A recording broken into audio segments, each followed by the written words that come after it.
When the season began, Memphis and USF was going to be one of the biggest games in the AAC. And while it has lost some of that excitement, this is still a big time game.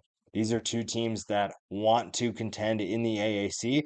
Memphis is still a little bit in the, I don't want to say they're in the driver's seat because Army and Navy are definitely holding that spot, but they are definitely in control of their destiny. USF, a little bit different. They're obviously struggling a little bit more than people anticipated. Hasn't quite been the season that the Bulls wanted, but this is still a dangerous team if Memphis is not careful. Memphis comes in 4-1.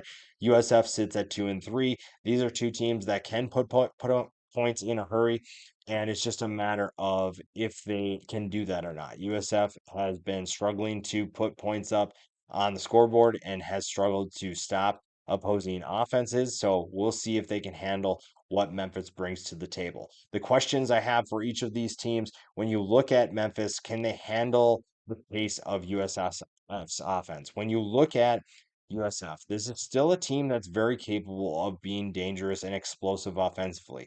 Can you handle that pace? The other thing is, can you handle the uniqueness of this offense? This is an offense that's going to spread you out and use the entire part of the field. You're going to use every bit of space, every inch of that field, and Memphis knows that they have to handle that.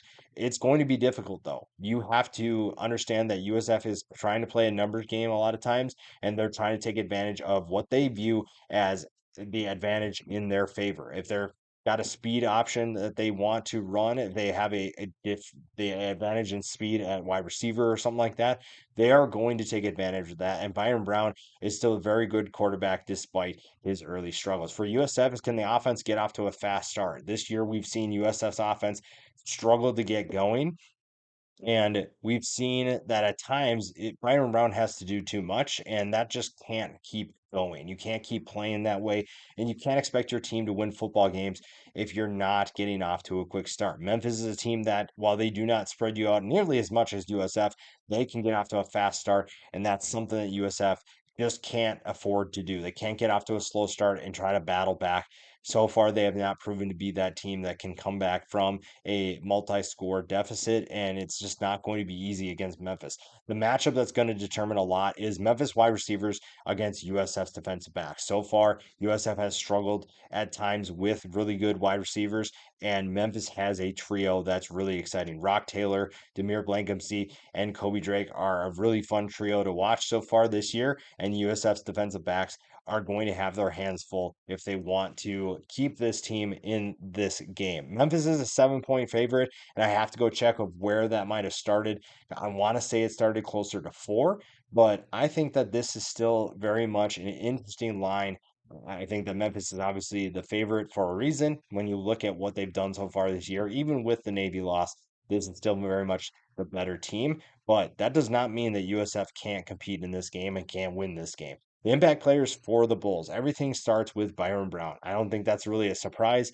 He is someone who has the ability to be a dangerous dual threat. Now, his numbers aren't exactly what you anticipated coming into the year, but you also know what he's capable of doing based off his skill set. 836 yards to the year, just 2 touchdowns passing, which is disappointing, but again, he can get things going in a hurry. 269 yards on the ground is also kind of disappointing, has 3 touchdowns. But again, this is where you really want to see him take a step forward and compete at a higher level and find a way to put Memphis on their backs as much as possible and find a way to throw some punches that you haven't thrown before. Sean Atkins has been really fun to watch so far this year. This passing attack definitely needs to get better. The defense is really what has their hands full. Yes, USS offense must find a way to get better and improve and be more consistent, but the defense is going to have their hands full. Mac Harris and Jamie Petway are two really good linebackers for the Bulls. They've been really exciting to watch so far this year, but they are going to have their hands full with the Memphis offense. This is a Memphis team that has plenty of explosive playmakers, whether that's in the rushing attack or the passing attack, and stopping them won't be easy. Deshaun Rucker will have his hands full. We just talked about the trio of wide receivers that Memphis possesses. They are going to make life very difficult for Rucker and that defensive backfield. So they're going to have their hands full and they have to step up. The impact players for Memphis, everything starts with Seth Hennigan. Seth Hennigan is one of the best quarterbacks that Memphis has had in school history, and he is going to be a big time player for the Tigers. He's not necessarily the guy who gets the spotlight the most. Yes, he he does get under the spotlight, but also he's not that flashy player. Also because he just makes the right read. He makes the smart read, and sometimes that's a deep ball, and sometimes that's just a short drop off to his receiver, or even just that trio of wide receivers that we talked about. He just makes the smart read, and sometimes he just lets his guys do the work. And that's not necessarily a bad thing. It's just what he does. Mario Anderson has been one of the best additions in the transfer portal.